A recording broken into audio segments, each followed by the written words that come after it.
Good morning. I'm Scully Ginvine, the 2017 through 2018 Student Council Vice President.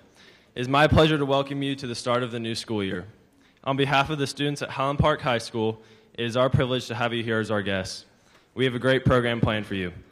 Please stand and sing along with the MIS and HPMS choir under the direction of Katie McDaniel as they lead us in the national anthem.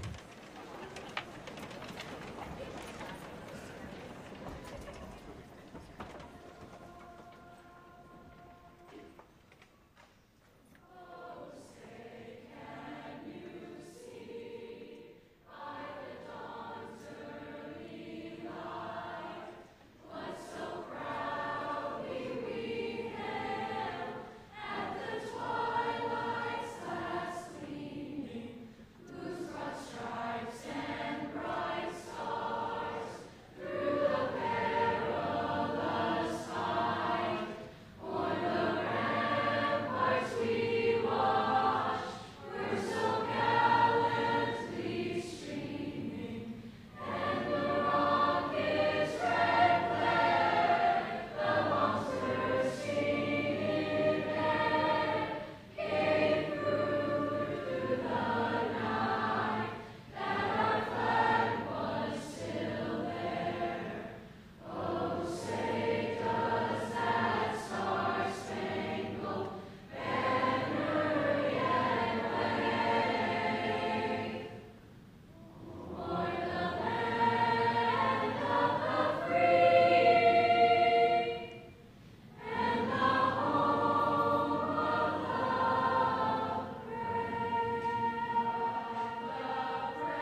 Please be seated.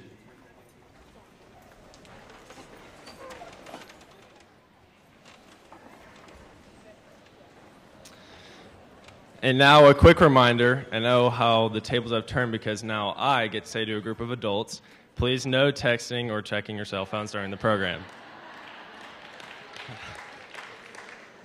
Now it is my pleasure to introduce our Superintendent of Schools, Dr. Tom Trigg. Dr. Trigg just completed his second year as superintendent of the Highland Park Independent School District. He is only the 8th superintendent in our more than 100-year history.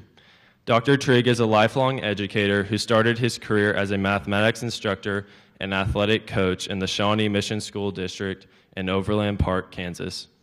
During his 43 years in education, he has been a high school principal, an assistant superintendent, and for 11 years, superintendent of Blue Valley Schools in Overland Park, Kansas.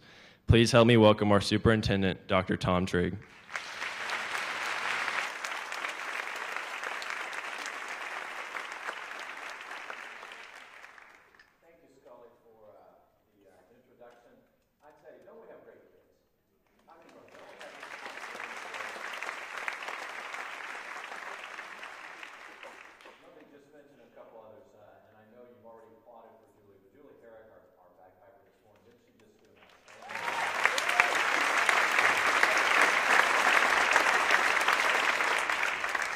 And then I would put our middle school choir up against any middle school choir, anytime, any place. I mean, that was phenomenal. I mean, it sounded high schoolish to me, Mr. Thank you.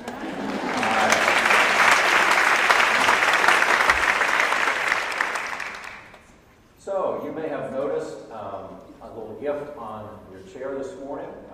Rangers hat with HP on there. So, next summer when we have our HPISD night at the Rangers game, you can wear those, and we do want to thank the Rangers for that donation this morning.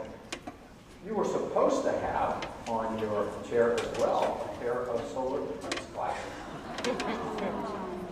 even though they were ordered over a month ago. They have not yet arrived.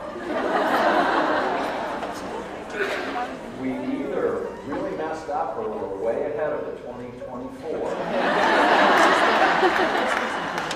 eclipse that will occur and will be a total eclipse, and we'll get to see about 90% of that one. So if they happen to get here by 10:30 this morning, we're going to rush them around to the campuses. But we really did try. So please, no one be aware of that.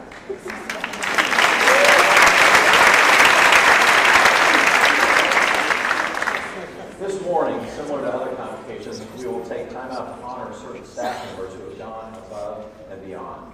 The first announcement is the recipient of the Howie Award. As most of you know, we're really fortunate to have the Highland Park Education Foundation, which raises and allocates millions of dollars of support each year for HPISD. It's my pleasure to welcome outgoing President Keith Laycock. Keith is a parent of 3 Highland Park grads, serves as member of the Finance Committee, served as the first ever male chair for Mad for Plaid. As president of the foundation, he has overseen multiple critical programs and activities in support of our schools. He and the board are responsible for the Tartan Endowment Fund, Mad for Plaid, the annual campaign for teacher salary support and classroom needs, significant number of scholarships for graduating seniors. They also work with the Alumni Association on events and communication. So please welcome Keith Laycock.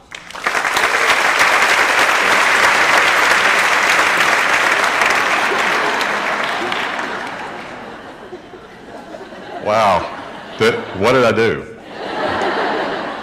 No, I really do appreciate the introduction, and it is a sad deal to be going out as president of the foundation because as many of y'all may be aware, this district and its tax dollars go mostly to Austin.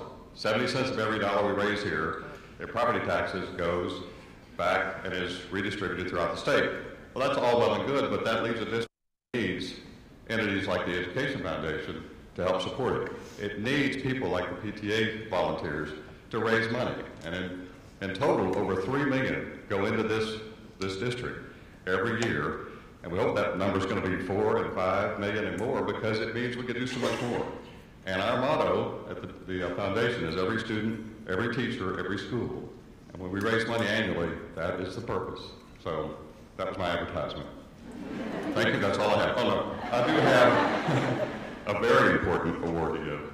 This is the Eileen and John Howie Award. It's given annually in celebration of the Howie's lives and their dedication to this community. The grant is awarded each year at this opening convocation to the HPIC staff member who exemplifies the spirit of service to the community. This year's honoree was nominated for her 16 years of service to the community as program coordinator of HPIC's Academy for Lifelong Learning, ALL. She was described by her nominator, and I have to do it, Cha-Cha Bjork, as the program's head, neck, shoulders, and heart. Jan Doggett's duties include both designing courses and finding the appropriate teachers to teach them, sorting through and thoughtfully considering courses that are pitched to her, deciding which are good fit for our district and community members.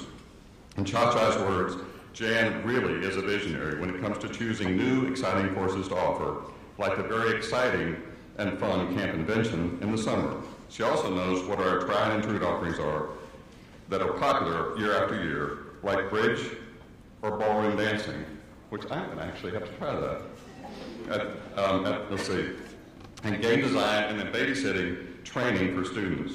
She coordinates all the parents' nights out at the elementary schools. She does the focus classes at MIS and orchestra camp. I will not be doing that. She coordinates room usage, ALL's budget and office needs. She works with the district personnel and payroll offices, and she collaborates on the extended day program.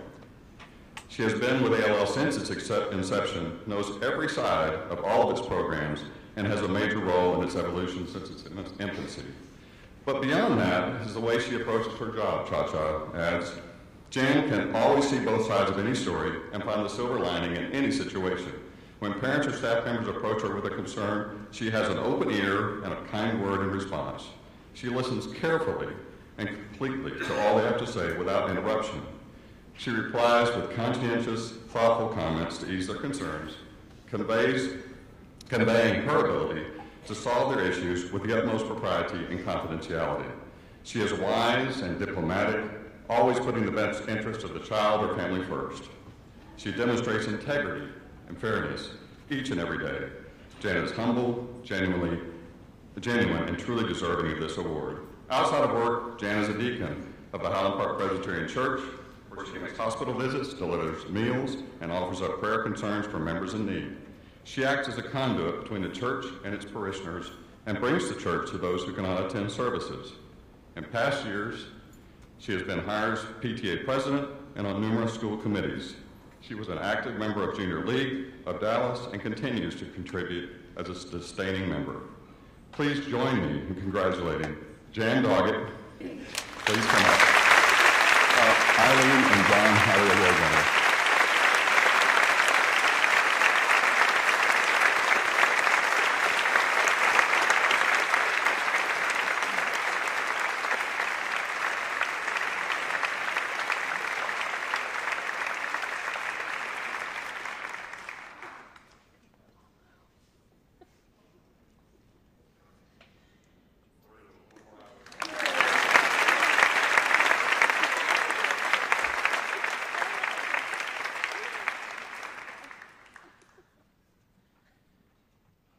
Keith, thank you, and congratulations to Jan. I tell you, what a well-deserving award. We are so proud of you, Jan, and so thankful for all that you've done for the entire community all of these years.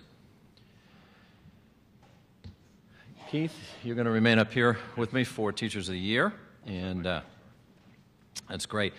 So our Teachers of the Year are getting ready to come forward with their principals. And in addition to the flowers that you see up here on the table, there is a monetary award through the generosity of the foundation and La Fiesta, so we appreciate that very much. We're going to have our principals introduce their Teachers of the Year on stage and share their thoughts about each of them. Then we have a short video on each teacher to give us a better understanding of what makes them exceptional. So, Skip Moran, if you would come up and introduce our Armstrong Teacher of the Year.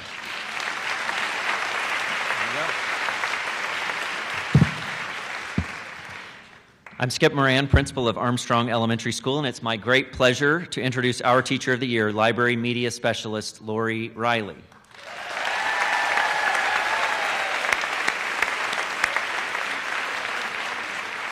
Lori began her teaching career in 1996, teaching first grade in Arlington ISD. She joined HPISD in 2006 and has been with us ever since. Lori Riley leads her Armstrong colleagues with a quiet confidence that comes from her expertise and passion for children's literature, literacy, and most importantly, for nurturing children's passions. Here is what teachers at Armstrong have said about Lori. She is enthusiastically and genuinely interested in each person. She brings people together and connects them with others. Lori is always friendly, upbeat, and has an encouraging word for everyone. Each year, she opens a huge, highly successful book fair to the community, invites renowned authors to authentically inspire Armstrong's young writers, and facilitates our One School, One Book project. She's currently leading campus efforts to integrate design thinking through a Makerspace Innovation Lab. Lori represents the high ideals of Armstrong Elementary. We are proud that Lori represents Armstrong because she challenges each of us to be our very best. Congratulations, Lori.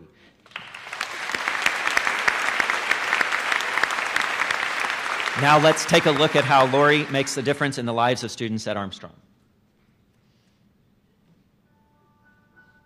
Miss Riley, I think of her as very nice and calm. And all she does is be kind, and she picks very nice books. Like, she picks them at a grade level. She makes sure that we have good books for our taste. And it just makes me happy to be with her. We have to count every single book in the library. She always knows, like, the perfect book for you, I feel like. There are 14,000 books. If you're ever just like, I don't know what to check out, you're like, okay, well, let's think. And then she knows your personality and she knows what she thinks that you like. Oh, yes. Let's go to the shelf where David Adler's books are.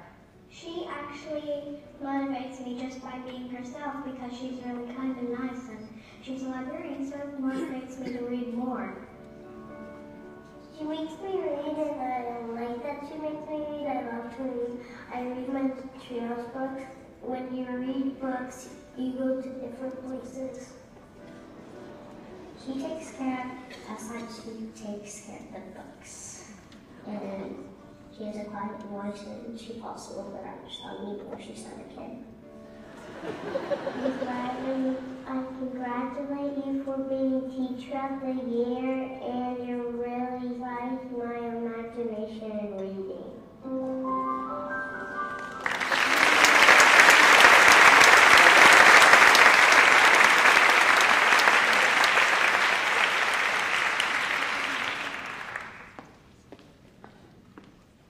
Good morning. I'm Regina Dumar, and I'm Bradfield's new principal, and I couldn't be more delighted than to be a part of the Highland Park ISD family.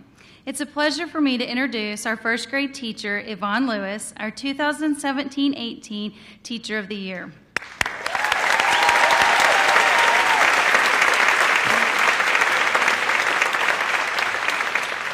Yvonne started her teaching career in Mesquite ISD in 2001. She joined Bradfield in 2006 as a kindergarten teacher, and after 2 years, she moved up to our first grade teacher.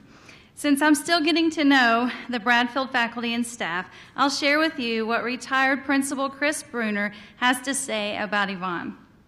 It's easy to see why Bradfield staff chose to honor her. Yvonne teaches first graders to learn, grow, and experience the world through the wonder of the 6- and 7-year-old eyes, while learning to read, to write, to solve problems, and also to create problems that need solving.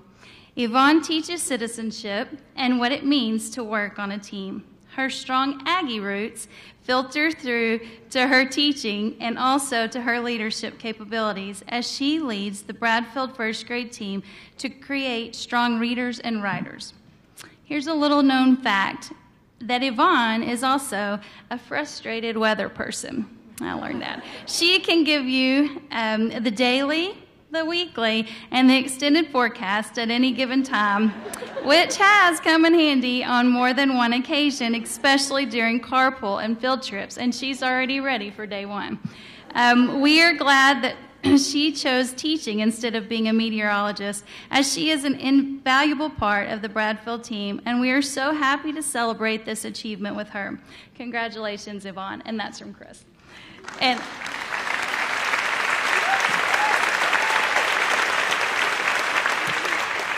now let's learn a little bit more about her through the video. Do you think the tape is going to make it stable or unstable? We were building a little house for 3 little pigs to make sure the big bad wolf wouldn't get in. So you put the house right in front of the fan, and then what the fan did is it blew on it, and then we tried to see if it would fall down. So when you use your creativity, you can make anything happen. Is it stable? She really makes me feel happy inside because she really has creative ways to do stuff in the classroom. Keep working. You're doing a great job. One thing I really like about Miss Lucy is that she cares about me and she's really nice. She went to A&M. She inspired me to do my neatest handwriting. Makes me do a whole lot of work that I really like. Miss Lewis helps us problem solve, try new things. All right, well, good job, guys. Keep going. Well, she inspires me so much. She convinces me to try new things. Put your tape on here so it holds it. She will help us if we don't know something. And she doesn't get mad at us if we just get something wrong. She says try our best the next time. And she always has new ways to think of stuff in a different way. And I think she's a really special teacher. This is your material, so then what are you going to use? I'm very proud of you, Miss Lewis, for winning Teacher of the Year. Congratulations!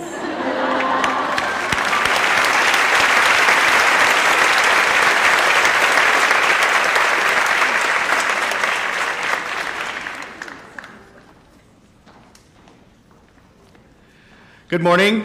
I'm Higher Elementary Principal Jeremy Gilbert, and it is my pleasure to introduce Science Lab teacher Lindsay Estel as the Higher Teacher of the Year.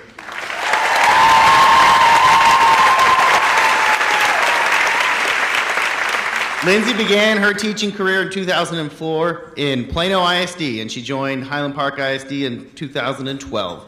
She's taught 2nd grade, 4th grade, and Science Lab with us.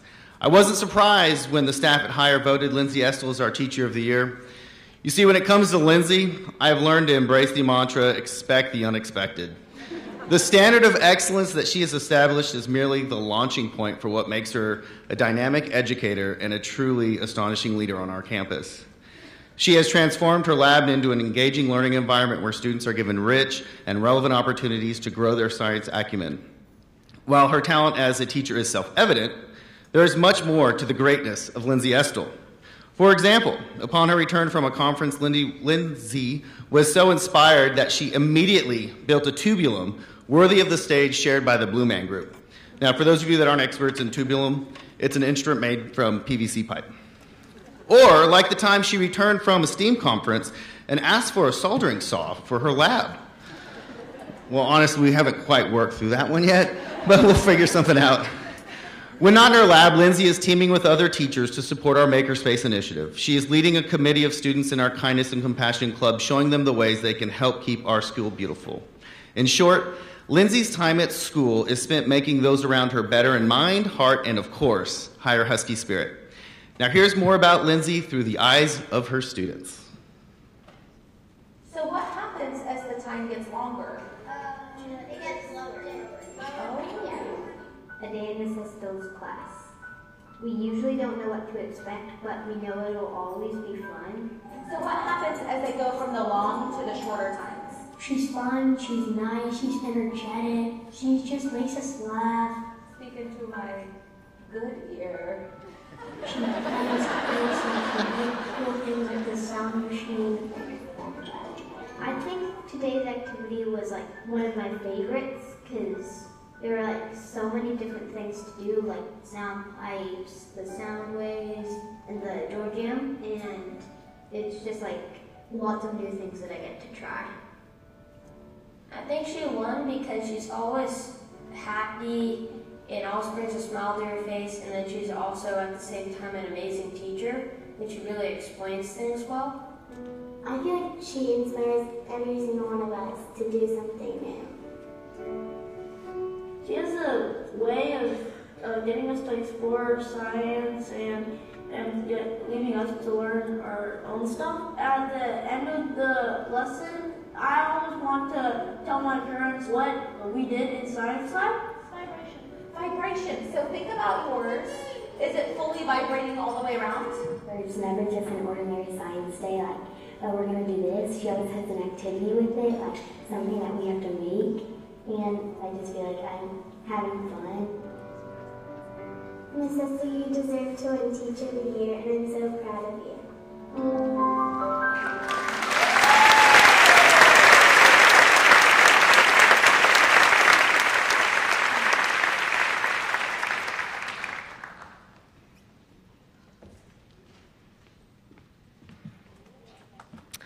Good morning. I'm Candy Judd, principal of University Park, and I'm delighted to introduce UP's Teacher of the Year, Andrea Crane.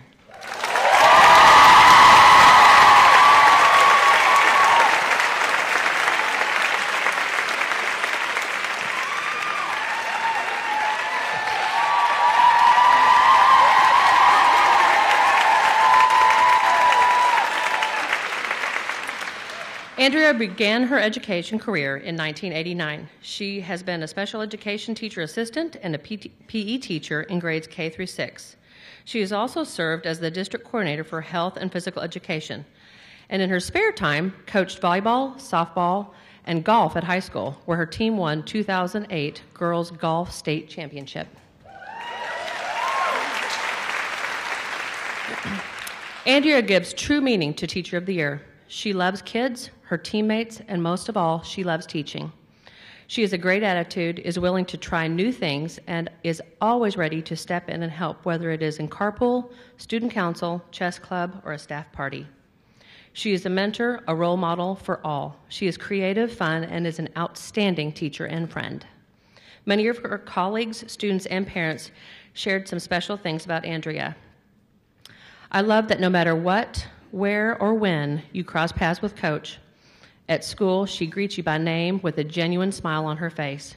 She knows every student by name. Some even have cute nicknames created by her. She's that teacher coach that kids will never forget. I've never met or worked with a more selfless, genuine, and positive person. She puts her whole heart into everything she does, and our students are so lucky to have her as a role model. Andrea is always someone that you can rely on to be there for support. She is supportive for all students. She is welcoming and always has something positive to say. As you can see, Coach Crane is loved, respected, and is a true superstar at UP. It is my pleasure to congratulate our wonderful and my sheriff, Teacher of the Year, Andrea Crane.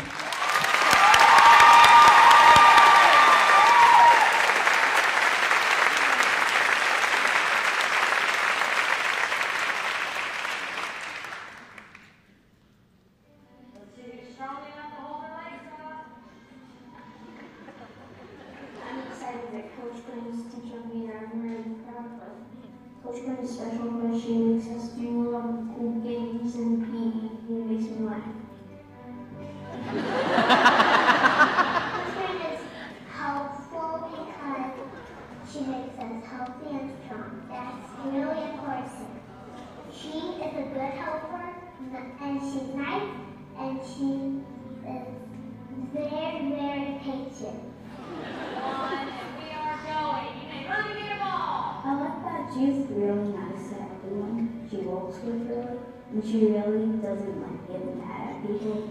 She stands out to me just because she tries everything to make it better one day, and she takes her time with you. She's just amazing, truly.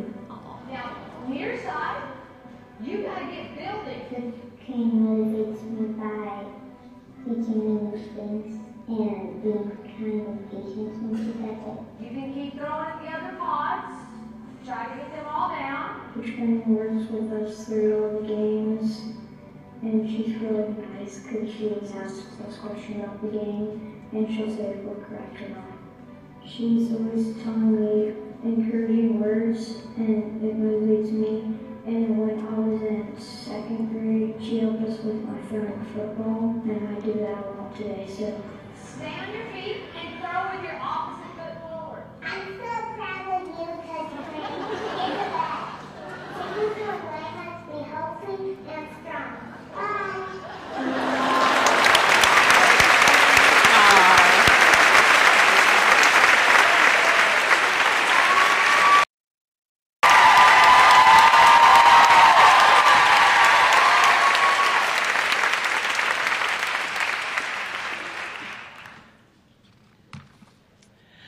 Hi, I'm McCullough Intermediate School and Highland Park Middle School's principal, Laurie Hitzelberger, and I'm proud to introduce McCullough's Teacher of the Year, 5th grade teacher, Diane Durgan.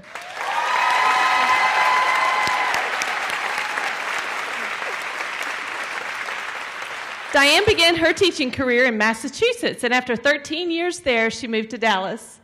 She joined the faculty at MIS in 2001 and has been teaching 5th grade with us since.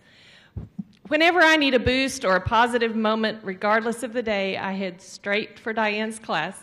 Her room is a calm oasis of learning where students read and discuss fascinating novels, improve their writing skills, and learn American history. She is a gentle, kind, and quiet leader who loves her students in finding ways in which they love to learn. I've never heard an unkind or negative comment from Ms. Durgan, nor have I ever heard an unkind or negative comment about Ms. Durgan. She remains positive and forward-thinking in her role as teacher and as instructional team leader. In fact, whenever she and I spend time together, we have to set a time limit. Otherwise, we'll be there for hours talking about books, ideas, and opportunities for students. It is my honor to call Ms. Durgan a colleague, a friend, and the MIS Teacher of the Year. I can think of no one more deserving. Here's just a small part of what makes Diane such a special teacher. Wild is tiny and fragile and sweet baby new. Miss Durgan, she teaches very well. It pushes through cracks and crannies and steals back forgotten places. She says things in different ways because everybody learns different and they need different things to learn. And Miss Durgan meets those needs and she helps us with whatever we want to achieve at. That's an adventure. See how we will fly across the sky. I think Miss Durgan will teach you there because she loves her job and she also loves to teach us. So whenever we're writing or anything, she allows us to work together and ask our peers about what they think about our pieces, and that makes us all better. She's helped me become a better writer. Like last year, I wasn't a great writer, and this year, I've changed a lot in my writing and my vocabulary. Very well. You are ready with the Chromebook. You've got colors. You've got paper. You're good to go. Miss Durgan definitely inspires me with my writing, and she gives a lot of good examples, and it helps my imagination grow bigger. Yeah, I like that Miss Durgan is always really positive and encouraging whenever we're feeling down about our writing or something, and if anyone's having trouble finishing a project, she's considerate and allows them to have a little bit more time to finish it. If we don't get anything the first time, she's really encouraging and wants students to succeed and get things right. I definitely think you deserve being Teacher of the Year, Ms. Durgan. Congratulations.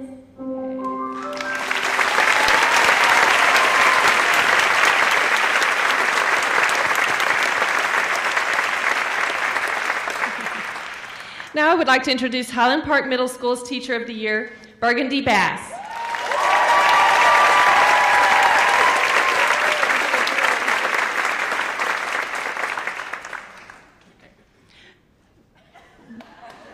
It's a little inside joke here. All right, Burgundy Bass has spent her entire 27-year career in HPISD. She has taught middle school PE, high school health, and for the last 19 years, middle school health. If you look on the master's schedule, you will see Burgundy's name as a health teacher. If you ask students what she teaches, they will tell you she teaches them about life. Oh yeah, Burgundy teaches lessons on nutrition, drug and alcohol prevention, mental health, CPR, and even the infamous reproductive system unit.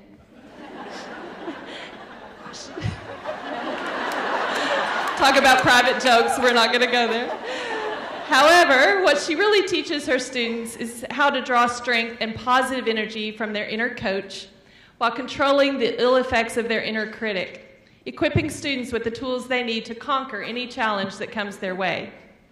Burgundy makes a personal connection with every single student. For example, even though she teaches well over 300 students per year, she knows all her students' names before the first day of class. Each year, she organizes the Wellness Exchange, in which her students apply their classroom learning by visiting residents at assisted learning centers to hear the residents' stories and connect those stories to their classroom learning. It's a thing of beauty to see the respectful exchange between our teens and the senior adults and the friendships that result. Burgundy is a healer and a friend, and we congratulate her on being named the HPMS Teacher of the Year. Here's the video.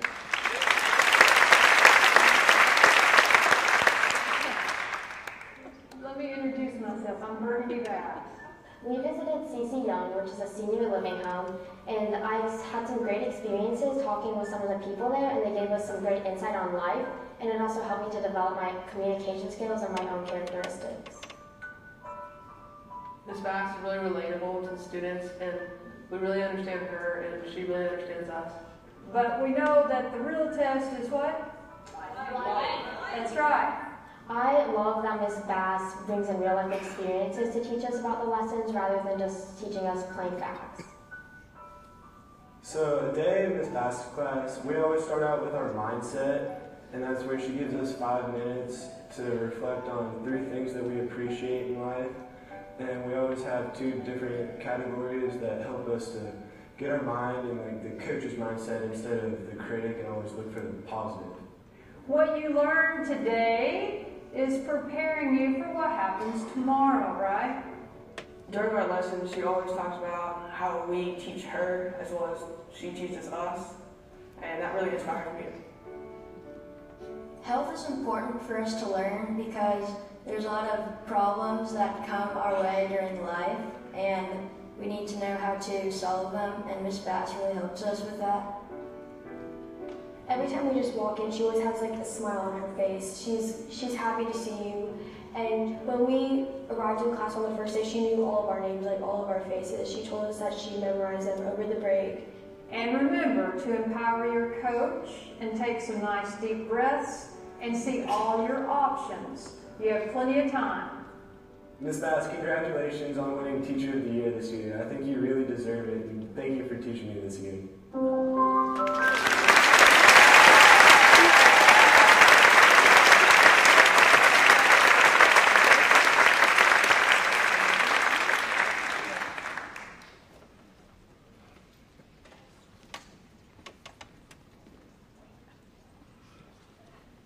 Good morning. I'm Walter Kelly, principal of Highland Park High School, and I am honored to introduce our 2017-2018 Teacher of the Year, Kelly Johnson.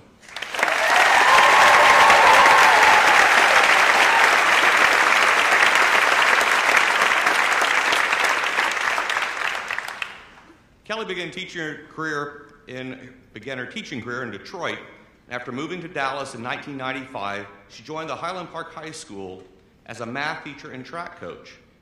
After some time away to raise her children, she returned to the district in 2010. Kelly Johnson has never known a student who did not love math. While she may be the only one to make that claim,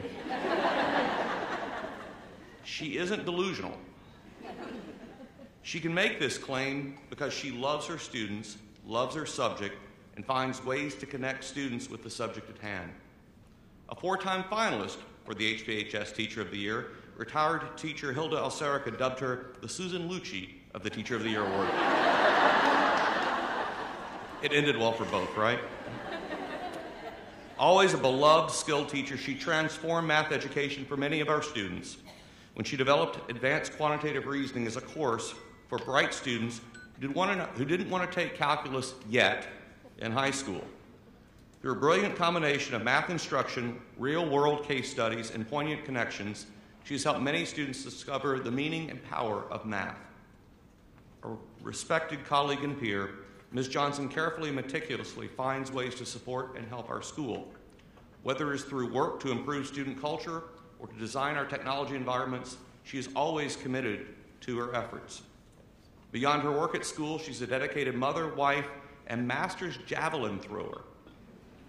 I admire how she always serves her students, her school, and her job without compromising her children, her family, or her own wellness. She is a role model to so many because of the way that she conducts herself. Her students admire her for the kind, engaging, intelligent person that she is, and I can only imagine the impact of her well-led life upon her own children. Kelly, you're a great teacher and one of the best human beings that I know. Congratulations on being the 2017 HPHS Teacher and HPISD Secondary Teacher of the Year. Let's watch a video that honors Kelly.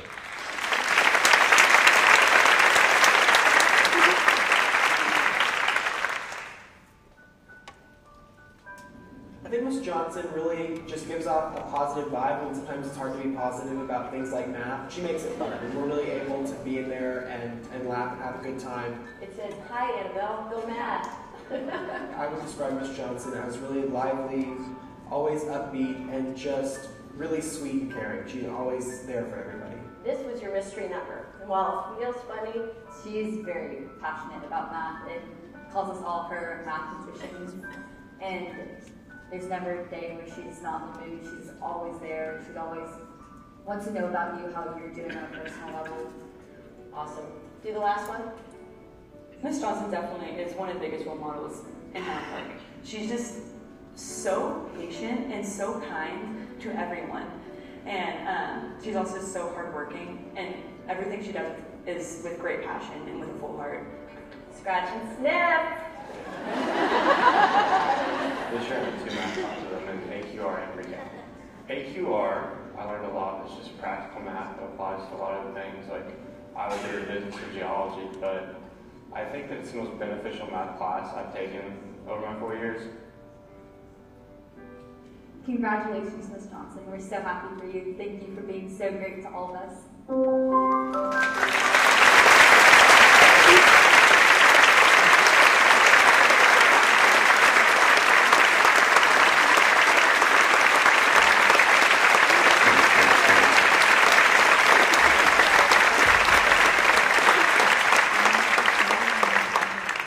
I'm supposed to say let's give one more round of applause, but I think we just did that. So thank you all so much, and congratulations to each and every one of you. Really, really appreciate your efforts on a daily basis, every student, every day. Thank you.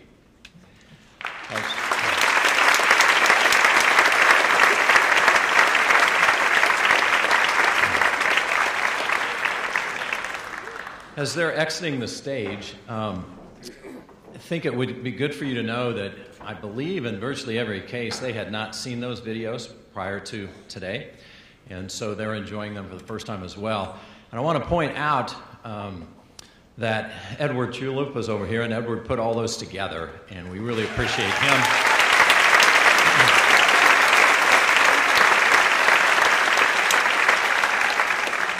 And I think it's a good opportunity to recognize our entire communications team, you know, John and Lauren and Jackie, along with Edward, and all that you've done to put everything together today. So congratulations and thank you.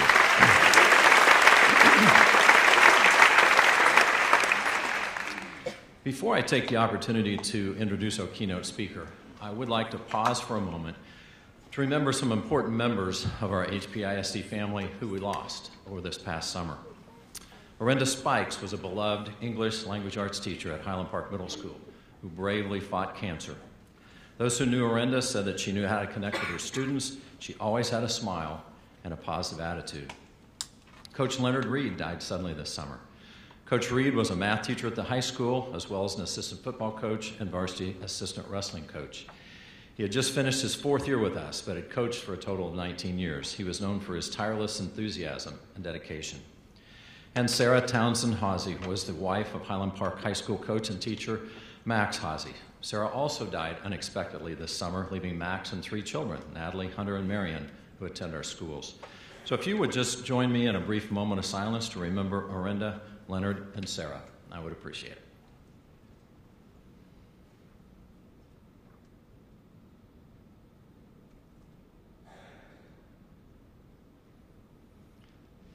Thank you for indulging me with that. Okay, one of the things that we've done at previous convocations is to ask an alum to come and tell us about how his or her experiences here in Highland Park ISD help prepare them for college and for life. We're excited that we have a lifelong Scot joining us today, one who started at Bradfield, went on to McCullough and the middle school, and then Highland Park High School. She's now beginning her second year of medical school. Her name is Maddie Smoot. She graduated in 2013. During her high school years, Maddie ran both cross-country and track, served as secretary of the National English Honor Society, was a member of the Community Service Council, National Honor Society, National Science Honor Society, the Mu Alpha Theta, and the French National Honor Society. Additionally, she served as an editor for the French literary magazine. I could go on and on and on. She was a cornerstone scholar athlete, a UIL All-State academic athlete. She went on to Texas A&M University to pursue a bachelor's degree. Okay, you can do that. That's all right. In microbiology. She was a university honors student, undergraduate research scholar, academic, completed a degree graduating summa cum laude. She's currently a second-year medical school student at Texas A&M College of Medicine, the Dallas campus. Strong interest in organized medicine. Member of the Texas Medical Association Committee on Science and Public Health. She's advocated for public higher education in conjunction with her counterparts from the University of Texas. You can clap too. All right. During Orange and Maroon Legislative Day in February, she will graduate in 2020 with her MD and doesn't know yet what residency she would like to pursue. So please join me in welcoming Maddie Smoot back to Highland Park ISD.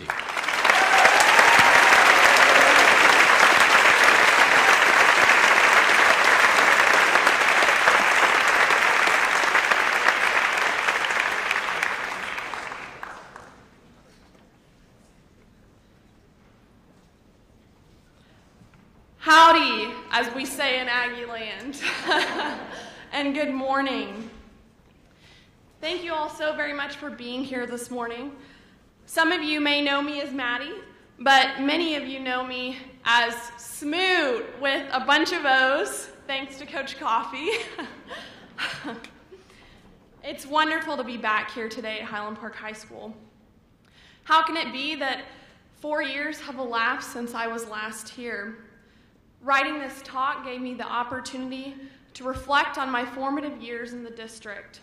Truly, I would not be where I am today without the guiding influence of teachers, administrators, and staff of the district.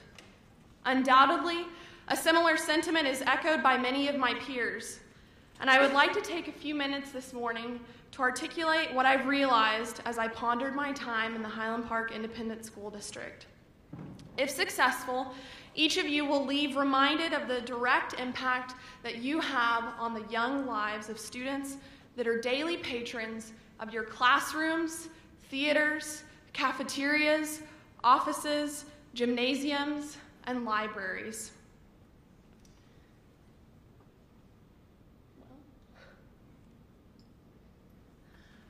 My time in the district began as a first grader in Miss Monahan's class. At that point in my life, my primary concern was being picked to sit in the reading loft all day. That seemed much cooler than sitting at a normal desk. As a 7-year-old, the reading loft was immensely cooler, and first grade brought many fond memories, like this photo of me in a zebra costume. Grand Friends Day, bike rodeo, and recess came and went. Second grade with Miss Herndon was a special year. She had a kind, gentle way of corralling and instructing rowdy second graders. Looking back, I applaud her for having such patience with all of us. In second grade, we had older students paired with each of us. They wrote us letters about their experiences in second grade and shared notes of encouragement. But there was something unique about the letter I had received. Mine was written entirely in Braille. Interacting with my older peer who was vision impaired taught me to respect everyone, no matter their limitations, an important lesson for an elementary student to learn and carry with them throughout their life. Third grade with Miss Burns and fourth grade with Miss Heald flew by. They emphasized independent thought and action and the attendant element of accountability. As a student, I began to appreciate how to study and prepare for school presentations, tests, and quizzes. Third grade biography day was one of my most pivotal learning moments. This was the first time I felt a real sense of apprehension and possibly even stress with regards to a school assignment. I selected Deborah Sampson and presented a speech as a woman who disguised herself as a man to serve in the American Revolutionary War. With the skilled help of my grandmother, we constructed a costume after reading a short book that you see here on the slide, and we prepared a rudimentary speech. We were required to memorize the speech, and I remember being scared that I would forget it when it came time to present. Oh, what I wouldn't give to go back to the stress level of a third grade. The appointed time arrived, and I gave my speech without any significant hiccups. It was the first time I had publicly spoken from memory, without prompt or aid of my parents. And it was a big moment for my third grade self. A sense of self-satisfaction and achievement had swept over me. I had overcome a hurdle that I thought I wasn't going to be able to. With the help of teachers and parents, I was able to stand before an audience and complete a simple task. And to this day, my Deborah Sampson costume still hangs in the closet of my childhood home. Fourth grade presented a critical opportunity for mastery of independence with the Bronco Express, an inter-school mail system run by the fourth grade students and, of course, our many wonderful parent volunteers.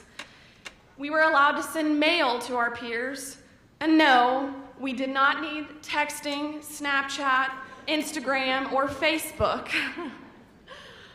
Other staff members also contributed to my growth during my 4 years at Bradfield. Both of my parents have always been employed full-time.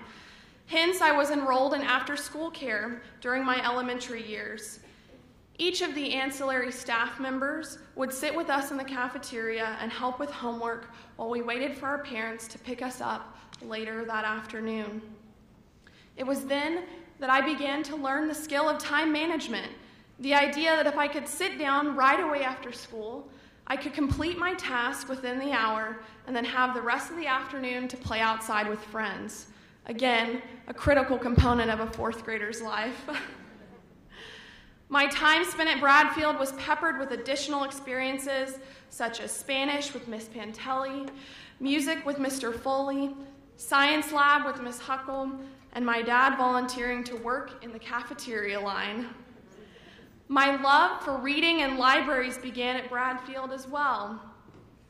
My favorite activity during school was when my class got to visit the library. I loved running my hands over the spines of all the books and reading each one as voraciously as I could. Miss Cole and Miss Gardner became important mentor figures in my young life. They challenged me to glean something specific from each book I read, and to my delight, they followed me to the middle school shortly after I had left Bradfield.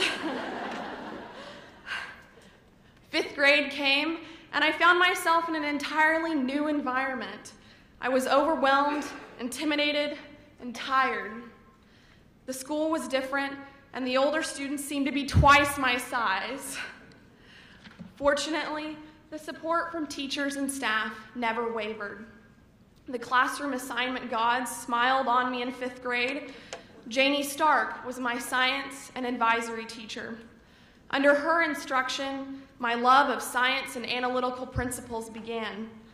I can still recall one of my favorite labs that we conducted in class, entitled the Soap Bubble Lab.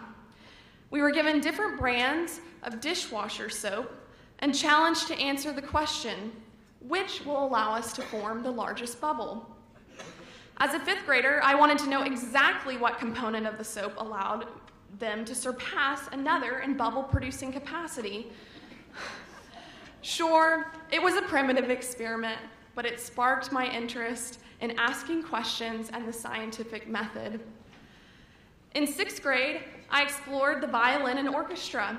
Mr. Grill and Miss Seaver provided a safe zone of creative learning, a place where I could invoke my fundamental experience in classical piano while being taught a new instrument and craft. They offered guidance and support as we mastered new pieces and worked to understand how to play a string instrument. While I did not continue orchestra into my later years, they added something intangible that the classroom alone was not able to offer. Continuing into 7th and 8th grade, I began running track and took my first year of French. I would like to make mention of several teachers and coaches who had direct impact on me during this time. Coach Heron, Miss Garrison, Miss Kerner, Mr. Bohack. Yes, even Mr. Bohack. Miss Honeyman and Coach Wheeler. Each one of you added a unique contribution to my progress as I grew older.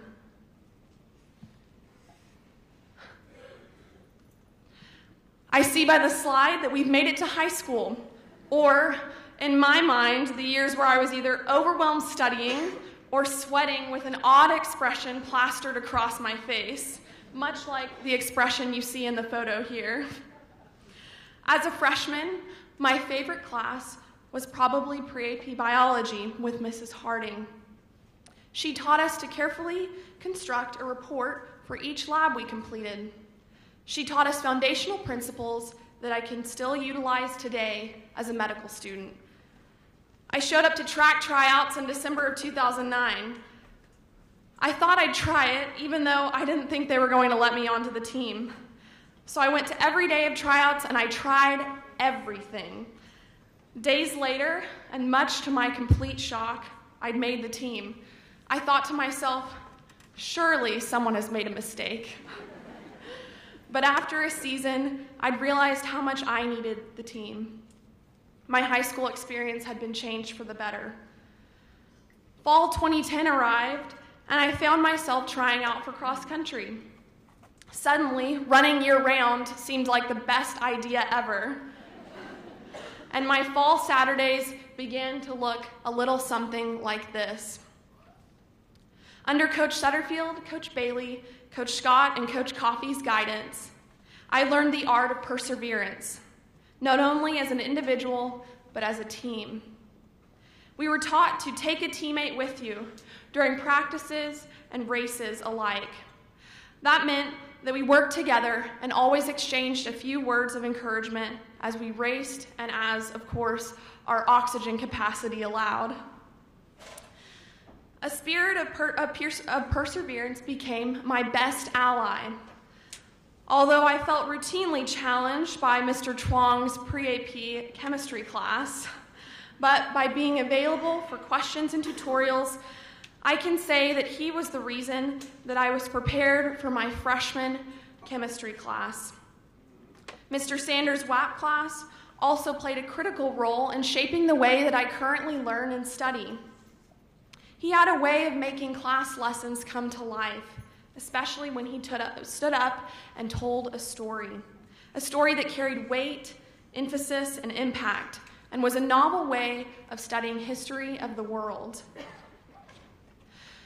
Spring of sophomore year came, and it brought with it another season of track.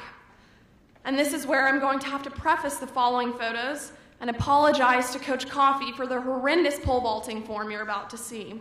This is not the way it should be done. I had grown from my freshman season and was even more invested in improving and reaching new personal records.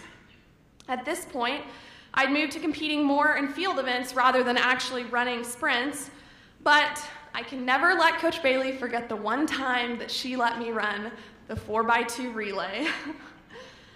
Under Coach Coffey's watchful eye, I improved in the pole vault and felt I had a place where I could personally contribute to the team. Although you can see, the weird facial expressions continued. Junior year arrived, and good fortune found me enrolled in Miss Liedeker's AP Biology 2 class. I'd never met Miss Liedeker before, and honestly, I was scared of her for the first few days of class. Yet, I soon realized what an incredible teacher and master of teaching the foundational biology tenets that she was. January came, and she suggested I apply for a particular summer program at UT Southwestern, the STARS program. The idea had never crossed my mind, nor would I have ever thought to look for such a program. But thanks to her mindful suggestion, I completed my first summer in basic science research, cementing my desire to pursue the relationship between science and clinical medicine. That summer, I completed work in the Department of Radiation Oncology at UT Southwestern, studying DNA double-strand break repair in cancer cell lines. Don't worry, there's not a test after this. You don't have to know what that means. Yes, me, a young 17-year-old student. I suddenly found myself in this really neat place, UT Southwestern. I realized that there was a whole world out there that I could be part of. The cascade had started. I was hooked on science and its application and integration in patient care. Long story short, I went on to continue searching for summer positions each year that followed. The summer after my senior year, I completed an internship at MD Anderson, studying adverse effects of bevacizumab treatment in cancer patients in the Department of Internal Med. Miss Liedeker, it began in your classroom. Senior year came, and I knew I wanted to pursue my undergraduate studies at Texas A&M. Coach Bailey may or may not have had some impact on that decision. During senior year, I took another class from Miss Liedeker, microbiology. It was one of the best decisions I had made yet. In fact, it was one of the primary reasons I decided to pursue microbiology for my bachelor's degree. Unfortunately, senior year also brought my final seasons of cross country and track. On the upsides, the lessons I learned from being a member of both of these teams have stayed with me. In life, there are many moments which I need to cross a metaphorical stream. And while there aren't literal streams like the one you see here in the image, I can still hear Coach Bailey, Coach Coffey, Coach Scott, and Coach Sutterfield yelling, "High knees, Smoot! You better get those knees up, Smoot!" Every time I face a challenge, I remember their voices and remember to get my mental high knees going.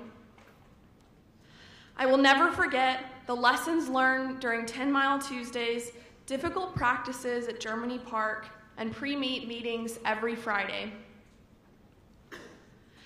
These four individuals helped me master dedication, commitment, and follow through.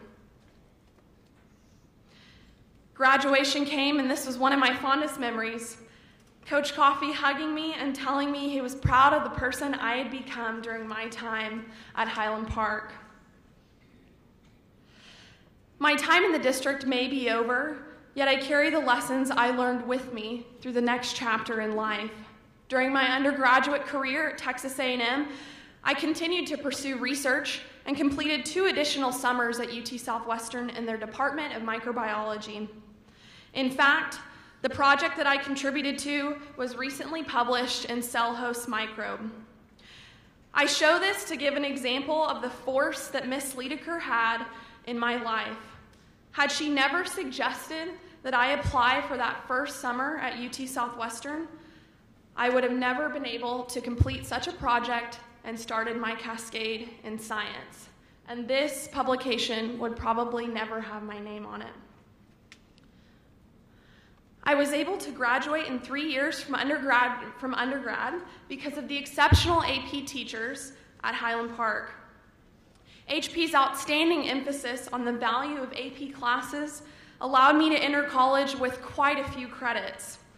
And expediting my undergraduate career has accelerated my academic timeline. I now have an extra year that I will be able to utilize to practice medicine and care for patients right here in the great state of Texas. And most importantly, my parents were very grateful for one less year of tuition.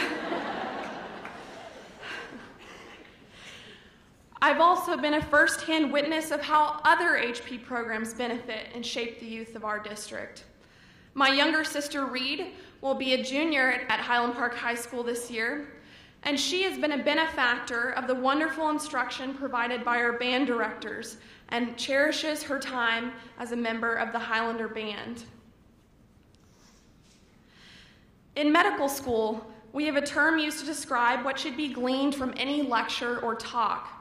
The term is high yield, and I'd like to take a moment to list some of the high yield points from today's talk. Little did you know, there will be an exam shortly after this assembly. I'm kidding. Number 1, teachers, administrators, and staff all have a unique contribution to a child's education and growth here at Highland Park Independent School District. You all have a direct impact, and you shape the future of students, and each suggestion, comment, and critique has potential to mold them as they head towards their future and move out into the world. You're teaching students to maximize their talents and believe in themselves. You provide a spark of fire, impact, and innovation in each student's pursuit of academic excellence. I was taught capacity in Highland Park Independent School District, and while I may no longer have the capacity to run an entire loop around White Rock Lake, I have the mental capacity to grasp new information and be an active learner in my adult life as I move forward as a healthcare provider. Every step in the process is accretive. For our elementary and middle school teachers, thank you so much for laying the foundation so that our high school teachers can carry these students forward. Thank you for all the work that you do for the district. There is a reason why this district continually surpasses those around us, and it's because of the important resources we have, our teachers, our staff, and our administrators.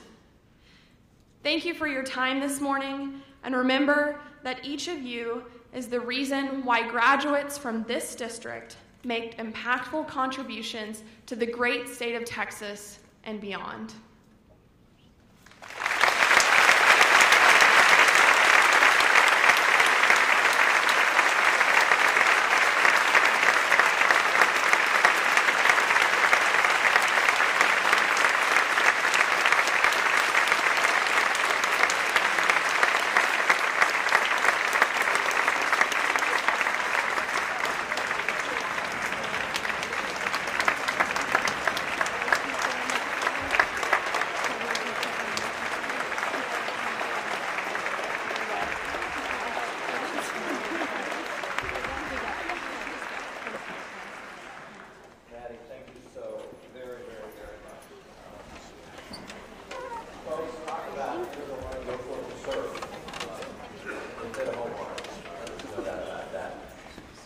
Every student, every day. Folks, there's 7,000 Maddies that will be in our classroom for next Monday. 7,000 Maddies.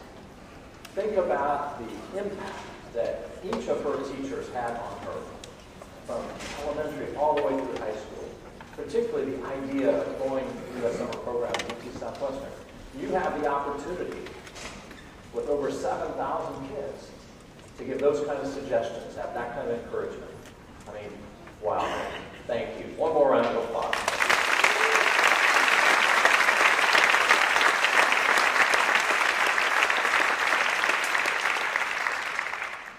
I want to start with just a real quick Trigg family update before I get on to really important stuff in terms of the district and all that. I try to do that each year just to connect with each and every one of you a little bit. In terms of our family, Mandy and Steve, our oldest, are still in Amarillo. We got to celebrate a 4th birthday with a little grandchild with Elizabeth this last week, and so quick update on them.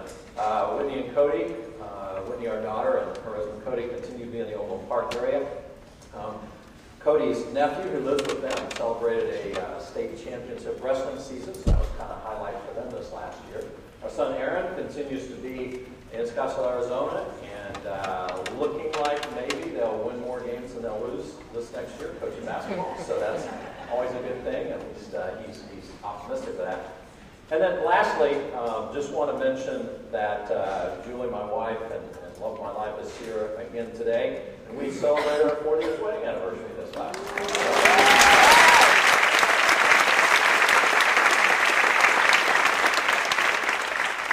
Absolutely could not do this job without her by my side each and every day. So, love you dear. Let's talk a little bit about kind of where we are, where we're going, and then we've got a couple of culminating activities for you today, I think, that are really, really going to be exciting. But let's go to the next slide, and let's talk about excellence. And let's talk about excellence in 3 different areas. You heard Jim this morning talk about excellence being one of his 3 pillars. Once again, we didn't share notes, but it is pretty easy in a couple of years to know and understand really what some of the pillars are here in HPISD. But we're going to talk about academic excellence. We're going to talk about excellence in the arts. And we're going to talk about excellence in athletics, kind of the 3 A's of excellence, what we're going to emphasize and talk about here today. So, Lone Star Cup, let's start there, because I think the Lone Star Cup is an outstanding way for us to celebrate all 3.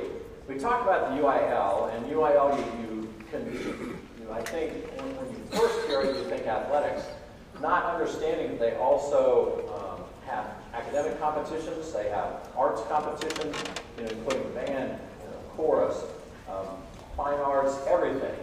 Well, we are celebrating our state record of Texas, 10th Lone Star Cup Award. So give yourself applause for the Lone Star Cup Award. I was so glad that Maddie talked about really K through, and I'm going to say pre-K through 12, because you don't win awards like this. You're not the best in the great state of Texas just because a certain grade level performs a certain way. It absolutely is. Each and every grade level, each and every day, doing that great job with each and every individual students. Okay, we're going to move on and talk about some of the other great things that are happening. National Merit semifinalists, all-time record this last year. We have more National Merit semifinalists than we've ever had before, 27 of those. And that exceeds the previous record of 21 back in 1958, folks. So this graduating class of 2017 really knocked it out of the park. Next, commended students. We had 36 National Merit commended students, 5 National Hispanic Scholars. Once again, you put those totals together, records for the entire district. So congratulations. AP Scholars. We had 182 high school students that were named Advanced Placement Scholars. Most of you know what Advanced Placement is. What that means is basically taking a college course in high school. And then you take an exam, and if you do well enough on that exam, you get college credit for that course. We continue to have more and more kids taking those classes each year. We have higher scores of those kids that do choose to take them. And more kids getting awards like this. 82 of the students were named National AP Scholars. That means they scored a 4 or higher on 8 or more exams. The highest you can score is a 5, by the way. So tremendous, I think, mark of excellence when it comes to academics. ACT scores. We continue year after year to just excel in the ACT. 27.6 compared to a 20.6 state average. Folks, it's just knocking the ball out of the park. It's unbelievable. Other high-performing districts across the country would love to have this kind of a score. And the great thing about it is over 90% of our kids take the ACT. So it's not just a matter of the top 10% doing so well. It's the entire student body doing a great job, and we have this outside validation of that. SAT. We had the highest SAT scores that we've ever had this year once again. Extremely excited about that. Our composite of 1833 compared to the state's composite of 1393. You need to feel really, really good about those things that are going on in the classroom and really outside the classroom as well. Let's move on to academic decathlon. This is a program that has always done well, but the last 2 years has done extremely well. actually won the state title the last 2 years, and were the highest scoring state title team out of all of the divisions, and got to go on to the national competition where we finished second the last 2 years. I think we finished second to the same team both of the 2 years, so we're hoping that the third time will be the charm. Now, there's no pressure there, Greg and David, whatsoever. We're really proud of the accomplishments and what else on there, so absolutely. Math and science, once again, and Matt even mentioned Winston, I think, but Winston and Charles have headed up our UIL teams in math and science, once again, just scoring in an outstanding way.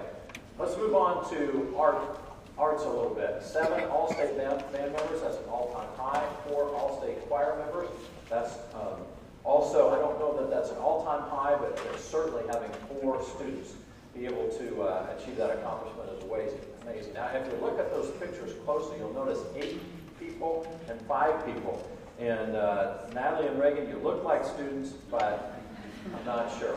So anyway, congratulations to Reagan and Natalie and the great job that you guys are doing in your program. Let's talk about athletics a little bit. I'm sure you're aware of the 4th state championship. Randy Allen and his coaches were responsible for working with all those young men, and it was a tremendous pathway through those last 6 playoff games. You didn't feel really good. We got to play all 6 of them inside, so we didn't have to worry about the weather at the Star and then at AT&T. But congratulations to the first of our state champions this last year. Moving on, tennis. Dan, congratulations to you. This is the 17th, I believe, state championship in team tennis. A remarkable accomplishment. Boys swimming and diving. Jess, congratulations to you and to the team here. This is the first state title in swimming and diving I think we had in 17 years. So really tremendous accomplishment for those folks. Boys golf. Jeff, congratulations to you and these young men. I believe they won the state title by 13 strokes, which is kind of unheard of. Freshman young man actually was tied for medalist, which is the lowest score. And so we've got great things to come in the future. Are you getting a sense for this excellence thing, folks? I mean, it just keeps getting better and better and better. Let's talk about girls soccer. I believe this was the 6th state title for a girls soccer team. So Stuart, congratulations to you and your coaching staff and all the girls. Pretty amazing following this girls team, because if you went and watched, you never saw them lose. They were undefeated the entire year, and one of the national polls actually were voted the #1 team in the nation. So congratulations to them, once again, setting their sights high and setting that bar even higher for us in the future. Middle school, not to be outdone, science and math competition champions. They've got different competitions around. Not all of those are UIL. But once again, the kids just continue to excel and do such a phenomenal job representing us each and every day. You know, the 4th area that I kind of skipped over, and I did not do that intentionally, but the whole idea of going forth to serve and the kinds of things that we're doing out in the community. You know what? I just screwed up because I was supposed to talk about schools transforming learning, and I forgot. So let me also let me back up. And then in middle school, I had the opportunity to actually go and see that presentation, Lori and her staff. And once again, it's the idea of the entire school, the entire organization coming together and earning this Transforming Learning award. So congratulations, Lori, to you and your staff. Now, let me get on to the serving part. Another middle school activity that I was so excited to be aware of, and it was student-led and student-initiated. This was a buddy bowl. This was a group of middle school football players who decided they wanted to have some of our special needs students experience what it was like to play in a real, true football game out in the big stadium. So they recruited some high school kids to come over and help them as well. They organized this whole thing. It was a Saturday morning. Lots of hoopla, lots of fanfare, and these kids, one-on-one, got to experience what it was like to be out on that football field playing in a real game. So I hope that will become an annual tradition, because it was such a positive thing for everybody that was involved. Armstrong Elementary, Brother Bill's project. Over 600 meals were collected and delivered to needy families this year. Moving on to Bradfield, their Kindness and Compassion Club collected for pet therapy animals at Children's Medical Center, making a tremendous difference in the lives of those young people. Higher Elementary Kindness and Compassion Club worked together with the Kershaw Foundation, collected art supplies for underprivileged children all across the city of Dallas. University Park Elementary got involved with a birthday project. Basically raised money and collected items for homeless children to be able to experience what a birthday party was like, whether it was those glow necklaces and candles and cakes and whatever, but tremendous service attitude with our University Park Elementary kids. And then high school community service, our class of 2017, over 70,000 hours of community service in their 4 years. That's over 135 hours per student on the average. So we talk about our excellence in academics and the arts, in athletics, and then our commitment to serve. And I think you were seeing the whole package put together in terms of what we want to be doing for these kids each and every day. Let me move on and remind you that last year we had a balloon drop, and we announced a STEAM grant from the Moody Foundation of $5.8 million. Just a very quick update as far as that STEAM grant, because we've had a year of planning, we've had a year to put things together. We're beginning to see some things really start to kick off right now. This was teacher-led, and I want to emphasize that. A design team made up of teachers of the district. We've had the opportunity to hire an executive director, Jeffrey Orzak, who's come in and leading this initiative now. We've been able to hire 2 coaches that are going to help out in the classrooms this last year, and they're coming from our internal ranks. We've had the opportunity to have some professional development with a group of teachers back in early summer, and then we have 30 pilot teachers that have just gone through some additional training. So what you see is this group of teachers coming together and working with our educational services team, because we have a math coordinator and a science coordinator, working together to improve math, science, engineering, technology, the arts instruction throughout the entire district. If you were a part of the design team or the professional development in June or the most recent pilot teachers, I want you to stand up and be recognized. Anybody that's been involved in that.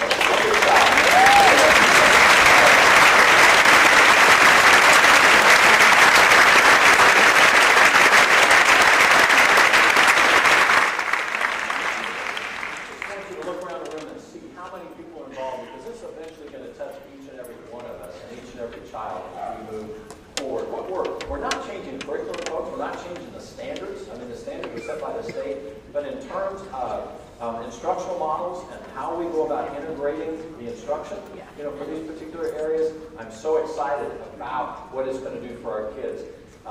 Maddie would be a great example of that in terms of integrating math and science, putting it together, problem solving, creative thinking, and whatever. She's shaking her head, yes, thank you.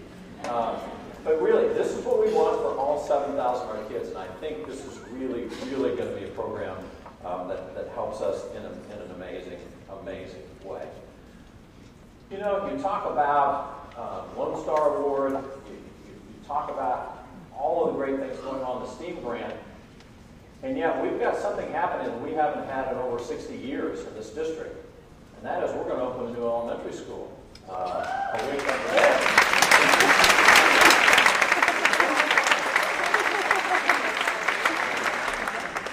So let me flip my notes over here because I want to be sure I kind of get this right when we talk about these. Because let me tell you, it's been a wonderful 15 months, but it's been a stressful 15 months. Trying to get this thing ready. Ed Levine sitting out here, I want to recognize Ed because I'll tell you what.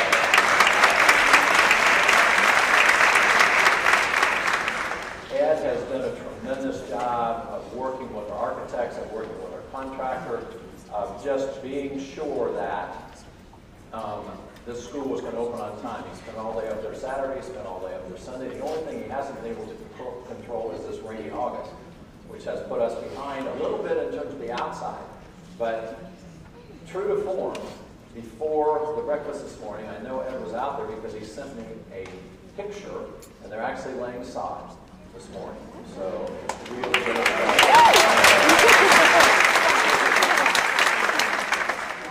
I want to make a special recognition here of our University Park elementary staff, because not only do they have to box everything up and hopefully get rid of a lot of stuff, get rid of enough stuff, but since they get to do this again at the end of this year, when they're moving back, maybe we'll get rid of some more stuff. If you haven't used it the last 3 or 4 years, folks, you don't need it. Okay? That's the advice they will be giving the rest of you as you pack up and get ready to move it going forward. But they've done a tremendous job. They're going to have to do it again. So if you're a part of that University Park Elementary staff, stand up and let's recognize you.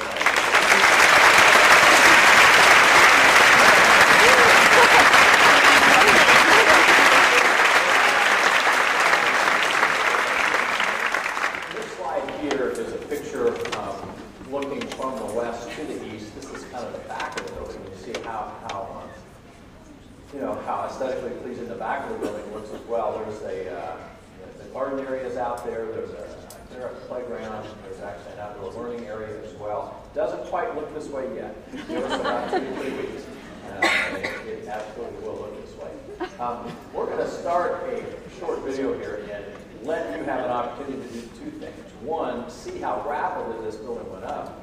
And then secondly, take a quick tour around the inside so you get a feel for what is coming here at HPISD. So hopefully if I click this, there we go.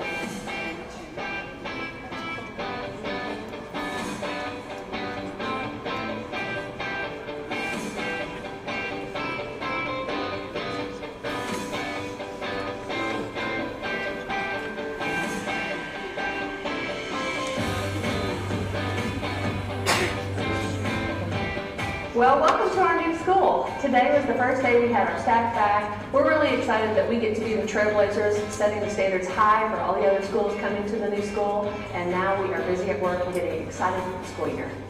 Come with me for a sneak peek of our new school.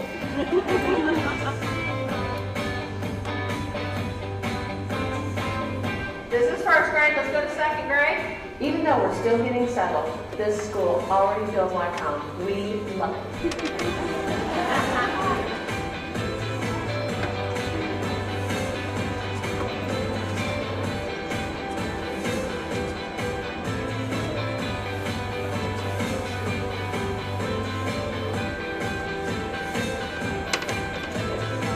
That's all for now. We're looking forward to a great 2017-18 school year. Come see us.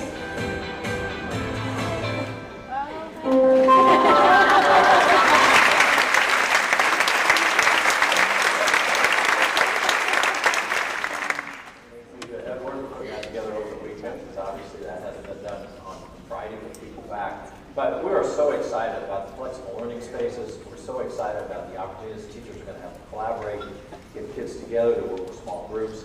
It's really going to transform, I think, education in the Park Cities. So totally excited. Let me move on and show some other slides and give you updates on some of the other construction activities. Don't know if you can recognize it or not, but this is the former University Park Elementary School. It was totally taken down, and now all of the foundation has been dug out. This will be the parking lot. They're going to start forming and pouring piers this week. Right, Ed? Right on time. I'm sure when I drive by today, I'm going to see those big rigs out there drilling those piers. But we're excited and absolutely planning on having it ready to go for the fall of 18 and the transition, obviously, of those schools. This is what we think it will look like a year from now. This is the front side looking from Lovers. Tried to keep a lot of the character in the design. In fact, the entryways have been removed from the from the old facility, and they're in storage, and they will be brought back, and they actually will be incorporated into that design. And as you see the entryway over on the far right-hand side, that is the same entryway. That was the main entryway for University Park Elementary. We've also done that on the back side as well. This is looking at the school from the Amherst side, And once again, we tried to make it really, really attractive so that the neighbors would feel really good about the construction that's going to go on, because they're going to endure some really inconvenience, obviously, for the next year or so. Armstrong Elementary. Armstrong's been designed, and construction will start probably in December. We actually moved that starting date to the middle of the year so that they wouldn't be inconvenienced for the entire year. Should not impact the date that we actually should be able to move in, right, Ed? I normally don't say things like that, Ed, poor Ed. I'll try not to, but that's how much we love and appreciate the comments that you have in him and what he's doing. So Armstrong staff, you've got some exciting things ahead of you. There's also a lot of internal renovations that take place over the next summer. Bradfield, lots going on with Bradfield right now. We have a legacy committee formed and they're meeting. We've had meetings with the city of HP. We've had neighbor meetings. We've got 3 additional meetings coming up here at the end of the month, the 1st of September. We're beginning to have a pretty good feel for where that building is going to land on the particular site. We've got a pretty good feel for really what architecturally is going to look on the outside, and we're excited to share those things here within the next probably 2 to 3 to 4 weeks, at the most. Higher Elementary, a little bit farther behind with Higher because it'll be the last of the existing elementaries to come down. We do have a legacy committee that's been formed, and they're beginning to meet and plan for what needs to be saved and what needs to be stored and all of that, and helping us with exactly the form that this will take over the next several years as we get ready to transform and rebuild Higher. Okay, McCullough Intermediate and Highland Park Middle School. A couple of drawings here of what that will look like. The space is going to be expanded exponentially.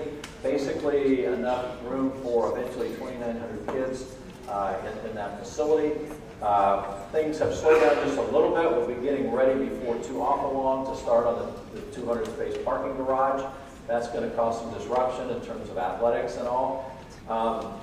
The thing I want to mention to those of you that teach at the middle school and the intermediate school, I want to thank you for your understanding of the disruption this is going to have for you for this year, particularly in terms of parking, because the existing parking lot is going away during construction.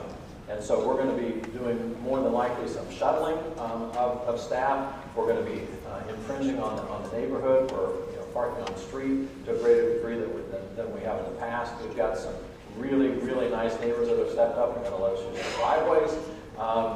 Lori and her staff have worked really hard to make this inconvenience tolerable, but thank you ahead of time, because I know it's going to be difficult.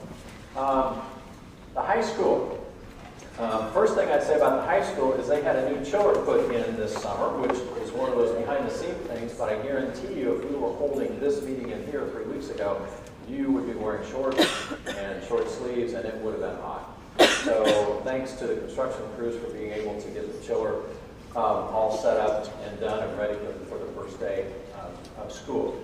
The C Tennis Center, that work has already begun. Once it's finished, we'll demolish and take down I'm not sure about these slides here. We'll demolish and take down the current C Tennis Center, and what will go in its place is this multi-use facility. This will have an auditorium in it because we're going to be taking out the auditorium here in the high school. It will also have the second floor professional development space. Folks, if there's one thing we need in this school district, it's professional development space.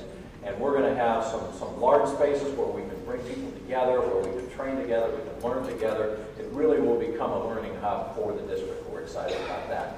Right across from that, just a half block away or so, is the northwest addition of the high school that's going to be started here in the very, very near future. I think they will be breaking ground probably within the next 6 to 8 weeks for that. And that will hold our expanded fine arts area, a number of other things going in that particular area, but we're really excited about that as well. We do have new surface parking. I don't think we have pictures of that. Going in as well to make up for the parking lot that we're going to lose because this northwest addition will take care of that. Okay, that's a quick update, I believe, in terms of our facilities. Let me move on to budget. Let me me say before I start this transition, I realize this is getting a little long. And I apologize for that. There's just so much to share. I'm going to blame it on all the great stuff that we've shared so far. Because you want to take time. You want to recognize. But I'm going to transition into some more difficult news here real quick. I want to talk about our budget situation. I'm not going to get into the weeds by any means, but I think you need to know big picture kind of what's going on and what some of our challenges are. Before I talk about recapture specifically, I want to talk about the legislative session that just ended, and in particular the special session, the extra 30 days that were added on. As I know you're aware, districts sued the state of Texas a number of years ago, saying that the current formula was not constitutional. And unfortunately, about a year and a half ago, the Supreme Court came out and said, no, that's not the case. It is constitutional. Now, they said it's a terrible formula. They said it needs major overhaul, that it really doesn't treat districts the way they should be treated, but it doesn't quite reach that limit of being not constitutional. Well, that was really disappointing. But I think everybody thought just maybe the legislature would take that and do something transformational during this last legislative session. Well, unfortunately, that did not happen. In fact, even though the House tried to pump $1.9 billion additional dollars into the formula, their particular proposal put us at HPISD on the defensive because even though it would have helped recapture other places across the state, it would have removed $1.6 million from our budget. Think about that. 95% of the districts were going to benefit. 5% were not, and we were one of the 5%. So we ended up spending the whole legislative session on the defensive. Now, what I'm happy to inform you of is that even after the special session, we were able to block that portion. And while they are pumping about $500 million additionally into education, not all of that going to public education, but, well, I shouldn't say that, no. All of that will go to public education, but some of them going to charters, some of them going to facilities, going to different kinds of things. We actually averted that $1.6 million cut that would have hit us even more than we've already been hit. So that's the good news. And I really want to thank Morgan Meyer and Senator Don Huffines for their work behind the scenes in helping protect us from that additional cut. Okay, just real quickly, recapture. Just looking at the slides a little bit and understanding how much recapture has increased over the last several years. We will be paying our property owners and HPISD will be sending more than $94 million to the state of Texas for distribution across school districts, and then unfortunately not just across school districts, but other programs across the state of Texas.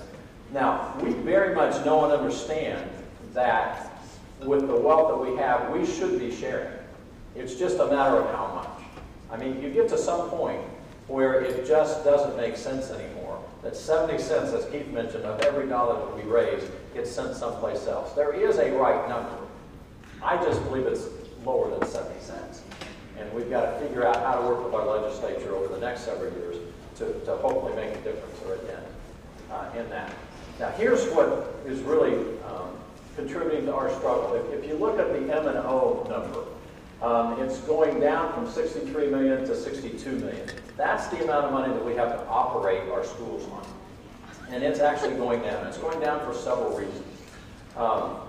One reason is that our growth rate in property values has slowed down. The last couple of years it was almost 8%.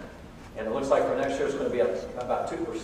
Well, there again, it is growing, so that's a positive story, but when you take that kind of dip, then your revenue, dips as well. So we've had kind of a perfect storm with some things happening. That's why the foundation, the PTAs, all of those groups that Keith was mentioning before become so important to us because we rely on that for our ongoing revenue stream,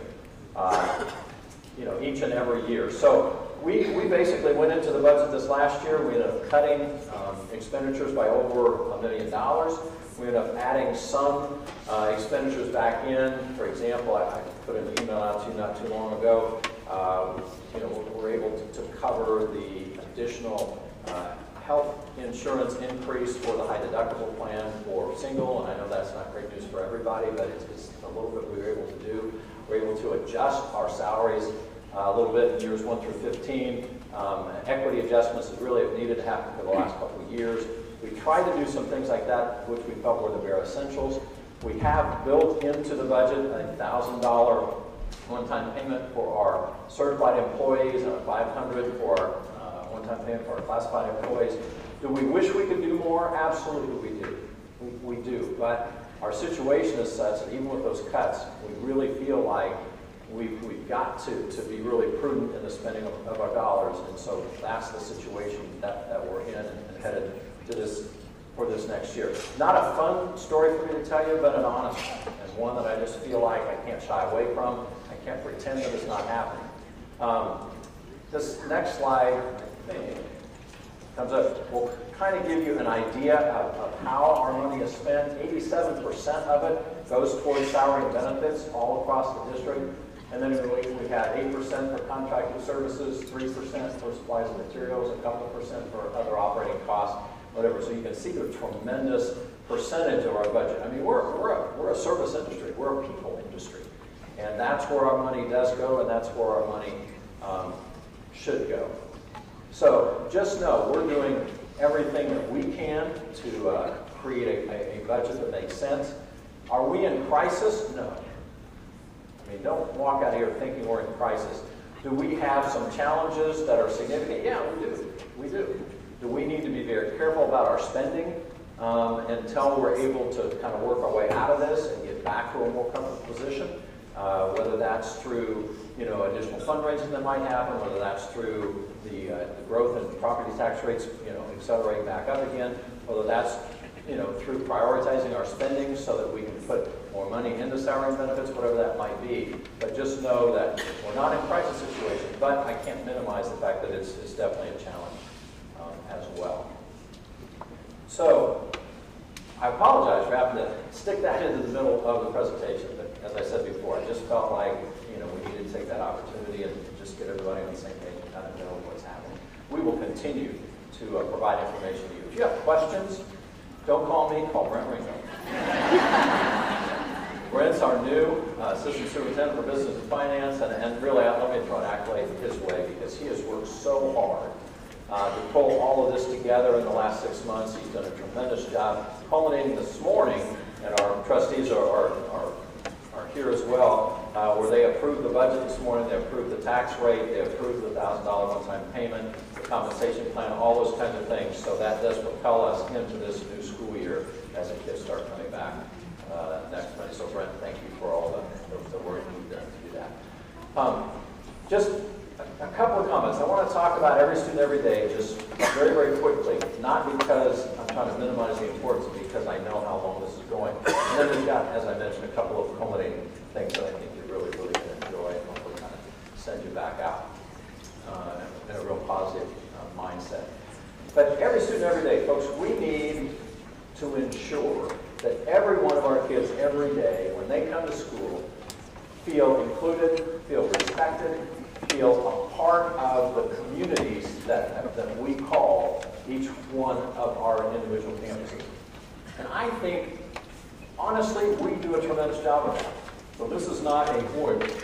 We don't do a good job and we need to start doing a good job. No, we do a very, very good job, but I think you can always get better.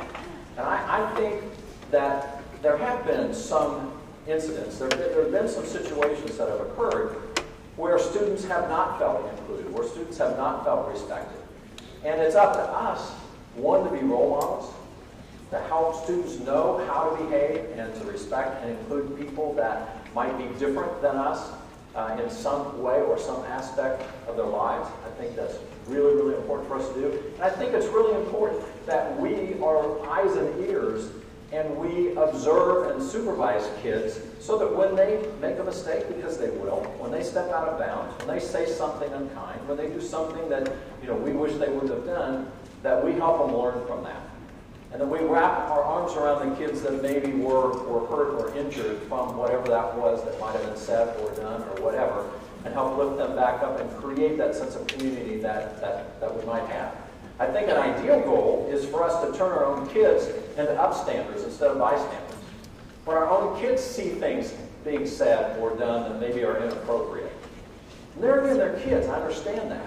But we can help them to rally together and to say, hey, let's don't do that. You know, let's reverse that peer pressure so it becomes, hey, let's be an upstander. No, you know, that really wasn't the right thing to say. You know, such and such is my friend, and you know, I want them to be your friend as well. Just trying to get this whole idea that diversity is a good thing. Diversity is a positive thing. And we all know that. Don't take this as we're not doing a good job, because I know you're on the lookout for that each and every day. I just think we need to step it up a little more and do a little better job and be a little more conscious. I know I've ended the program before talking about find that one student or those two students that really nobody seems to be paying attention to, and reach out to them and take them under your arm and be sure that they are feeling a part. And I want to encourage you to continue to do that, but I want to step it up just a little bit too, and I want every day us to be looking at every student and identifying those that for whatever reason might be having an off day or a not so good day, and putting our arms around those kids and just asking, hey, what can I do for you today? You know, I just noticed such and such. And again, I know you're doing it, but I want it to continue, and I want it to amp up. I just think it's absolutely the right thing for us to do. What we're going to do now is we're going to show you another video that I've put together. And in fact, I think I've seen Jack out there in the foyer. So let's be sure Jack gets to come in and see this, because I don't think he's seen it either. I think because his parents are out there. But we want to show you a video of Jack Merson, who's going to be a high school senior this next year, and how he has been included and respected throughout his years here in the school district. So they would come in, and I'm going to go ahead and start this video. Jack is a beautiful 17-year-old boy. He's special needs. He's been in a wheelchair his whole life. He's a varsity basketball manager. He's a friend to everybody and always has an infectious smile. He watches all of our practices, he comes to all of our games. He refills our water bottles on the side, gets us water, gets us towels. He's really a hero. Jack's been in the district since first grade. Jack was a higher Husky. He was HPMS and MIS, and now he's at Highland Park High School. I think one thing that makes our school district great is that we have the inclusiveness to be able to include people like Jack in everyday activities like sports, like basketball. We see him as a typical 17-year-old kid that just needs a little help. He loves all the social interactions, he loves the school dances, he loves all the sporting events and pep rallies, and loves to be around people. He really just makes everyone happy. It's like one of those guys, one of those friends that you know every day you're going to see him, he's going to make your day. He's never negative, and really that just makes my day and the people around the high school's day. Using art as therapy is really one of my passion. Mine gives everyone a voice, whether or not they choose to use their actual voice or they, rely on medium through the art classroom to do that for them, color, paint, sculpture, clay, things like that. So I think it's important for everyone to have that opportunity. And he's always there to listen, no matter what. If I'm having a rough day, I just talk to him about it, and it's really nice to have him there to listen to me. I think it's really good when our community kind of comes together and they do stuff like the sparkling squads, and they include ways to have things for everyone to do as well. And so I feel like everyone kind of backed by the community. There's always something going on that's helping our community, and having the peer tutors and just everyone being included in what's going on and not leaving anybody out. I think it's really important to have that in the community, especially a small community, growing up with each other. It's like elementary school, pretty much half your life you know the same people. So I mean, it's important to be able to back each other up. I think people should get to reach out and get to know Jack Merson because he can really make a huge and positive difference in your life. He's just a fun person to be around. Highland Park Independent School District has been extremely wonderful. the students, the administrators, the teachers with inclusion. You see the selfless acts of these kids when they come by, when they're at school with him. It's just been a great place to raise a family, 2 typical, 1 special needs. We feel like the family next door. So it is a great place to be.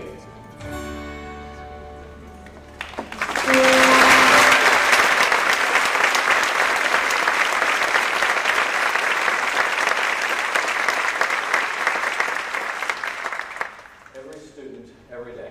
That's the kind of welcoming environment that we want to create for every student, every day. You know, it's easy to forget as we sit here in 2017 that the work that we do today will leave a tremendous legacy for years to come. We tend to approach our days one at a time, or a week at a time, or a 6-week period at a time, or even a semester at a time. But it's way more than that. Our students are going to touch tomorrow to illustrate that. This year's seniors will graduate in 2018. Another graduation day will be here before we know it. Our juniors will graduate in 2019. This year's 10th graders will graduate in 2020. Sounds like a long way off, but it's not. Our freshmen will graduate in 2021. Our students at Highland Park Middle School and McCullough Intermediate School graduate in 2022, 2023, 2024, 2025. Our elementary kids, I'm getting choked up. 2026, 2027,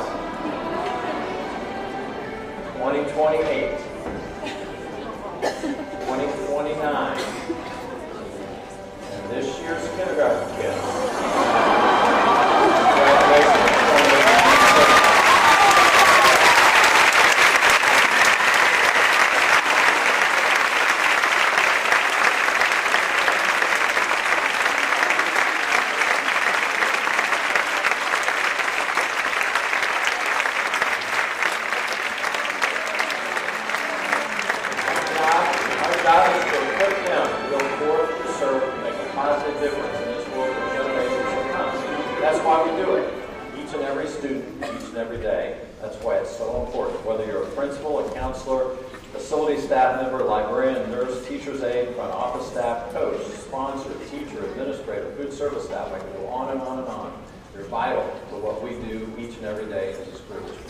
Would you please join me once again in thanking these students for being a part of today's conversation.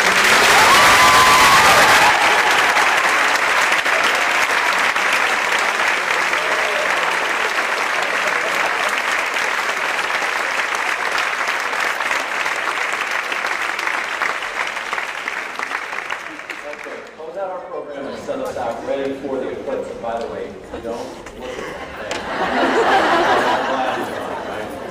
I want to introduce the Highland Park High School Highlander Band, fresh off coming in 4th place statewide as the Texas Honors Band.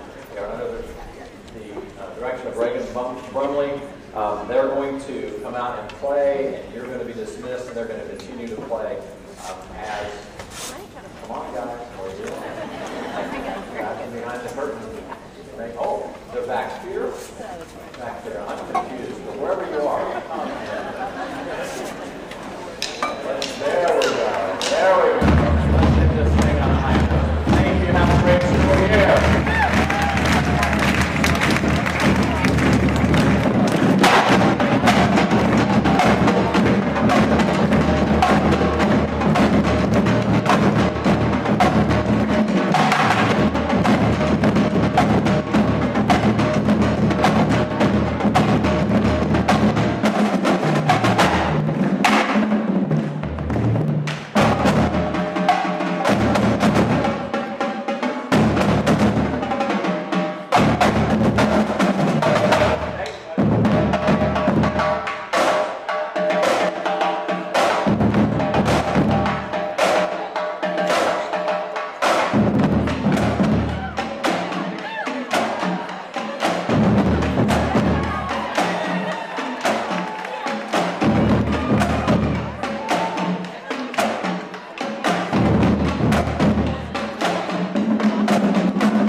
So thank you.